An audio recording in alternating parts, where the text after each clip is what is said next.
कदीम ज़माने में आईना किन मकासद के लिए इस्तेमाल होता था? जंग अज़ीम 2 में आईने को कैसे रडार बनाया गया था? आईने की इजाद की कहानियाँ।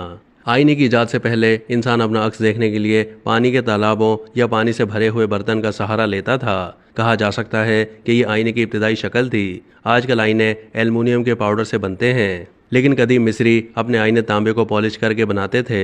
तांबा उनकी एक देवी हिथोर से मंसूब था, जिसे हुस्न, मोहब्बत, जिन्स, तौलीद और जादू की देवी समझा जाता था। लगभग 6000 कबल अज़ मसीह में पॉलिश किया हुआ शीशा इस मकासद के लिए इस्तेमाल होने लगा।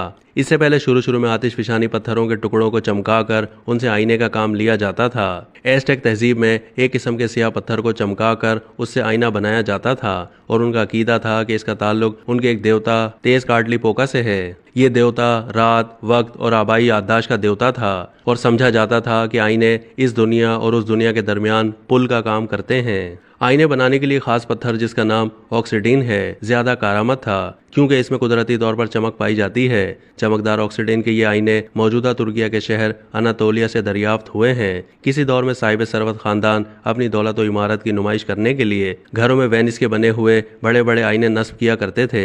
जाहिर है कि उस जमाने में आईने बहुत महंगे हुआ करते थे, इसलिए उनसे घर आए मेहमानों पर अमीर साहिब खाना का अच्छा खासा रौब पड़ता था। आईना सिर्फ चेहरा देखने के लिए नहीं, बल्कि सदियों से दूसरे मुख्तलिफ मकासद के लिए भी इस्तेमाल किए जाते हैं। जंग अज़ीम 2 के वक्त तक क्योंकि रडार इजाद नहीं हुआ था, इसलिए जंग में दुश्मन की हवाई जहाज़ों की आमद का उनकी आवाज़ों के जरिए पता चलाने के लिए पत्थरों से बने सूती आईने रडार के तौर पर इस्तेमाल हुए, जो आवाज़ की लहरों को मुनक्किस करते थे और यूं ये सूती आईने रडार का काम सरअंजाम देते थे। ये आईने प्याला नुमा होते थे और ज़मीन पर उमूदी अंदाज में खड़े कर दिए जाते। इनको एकॉस्टिक यानी सोती आईने कहा जाता है।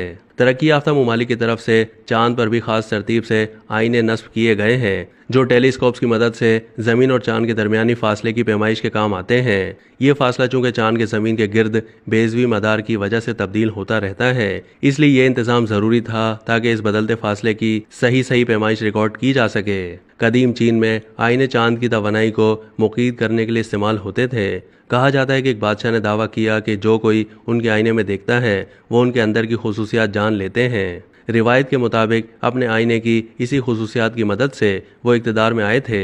ये एक दिलचस्प हकीकत है कि आईने मादे को भी बिल्कुल इसी तरह मुनक्किस करने की सलाहियत रखते हैं जैसा कि वो रोशनी का इनेकास करते हैं। ये एटॉमिक मिरर्स कहलाते हैं। ये खास आईने मकनातीसी मैदान को इस्तेमाल करते हुए न्यूट्रल एटम्स को मुनक्किस जबकि सिलो एटम्स को पकड़ लेते हैं। इसके अलावा ये एटॉमिक बीम को किसी एक नुक्ते पर मरकूज भी कर सकते हैं। आईने क्योंकि रोशनी को मुख्तलिफ हिस्सों में तकसीम करने की सलाहियत के भी हामिल होते हैं, इसीलिए ये टेलीस्कोप्स और दीगर साइंसी आलात में इस्तेमाल किए जाते हैं। दुनिया के कुछ माशरों में आईने के बारे में मुख्तलिफ दिलचस्प और अजीब व गरीब तोहमात भी मशहूर हैं। कहते हैं कि अगर आईना टूट जाए तो ये बदकिस्मती की अलामत है और 7 बरस तक बदकिस्मती इस घर का पीछा नहीं छोड़ती। रूमियों में ये रिवायत हज़ार बरस से चली आ रही है।